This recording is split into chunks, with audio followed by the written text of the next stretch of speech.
excuse me, is a lot of times people buy on the basis the stock has gone down this much.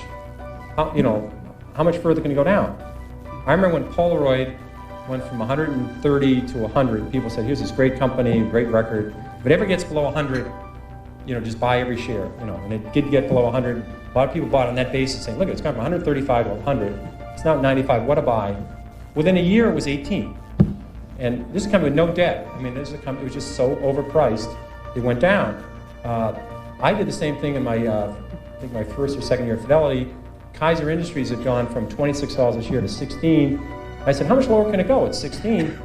So I think we bought one of the biggest blocks ever on the American Stock Exchange of Kaiser Industries at 14. I said, it's gone from 26 to 16. How much lower can it go? Well, at 10, I called my mother and said, Mom, you got to look at this Kaiser Industries. How much lower can it go? It's gone from 26 to 10. Well, it went to 6, it went to 5, it went to 4, it went to 3. And now I am fortunate this happened rapidly, or I would probably be still caddying or working at the Stop and Shop, but it happened fast. I was able to, it was compressed. And at 3, I figured out, there's something very wrong here because Kaiser Industries owns 40% of Kaiser Steel, they own 40% of Kaiser Aluminum, they own 32% of Kaiser Cement, they own Kaiser Broadcasting, they own Kaiser Sand and Gravel, Kaiser Engineers, they own Jeep, they own business after business, and they had no debt. Now, I learned this very early. This might be a breakthrough for some people. It's very hard to go bankrupt if you don't have any debt. It's tricky. Some people can approach that. It's a real achievement. But they had no debt, and the whole company at 3 was selling at about $75 million.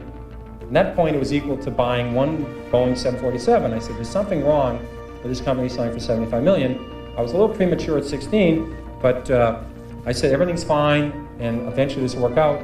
And what they did is they gave away all their shares to their shareholders. They passed out shares in Kaiser Cement, they passed out shares in Kaiser Aluminum, they passed out their public shares in Kaiser Steel, they sold all the other businesses, and you get about $50 a share.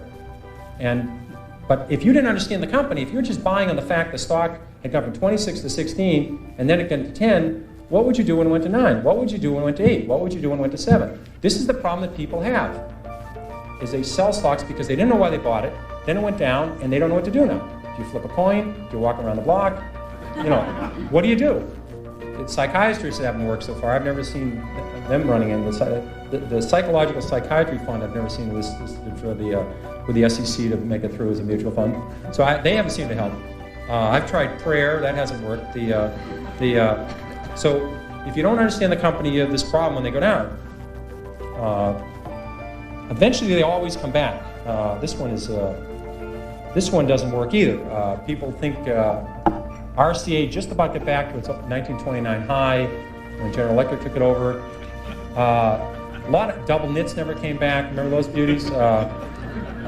Floppy disks, Western Union. The list goes on and on. People saying it'll come back. Well, it doesn't have to come back. Here's another one you hear all the time. It's $3. How much can I lose?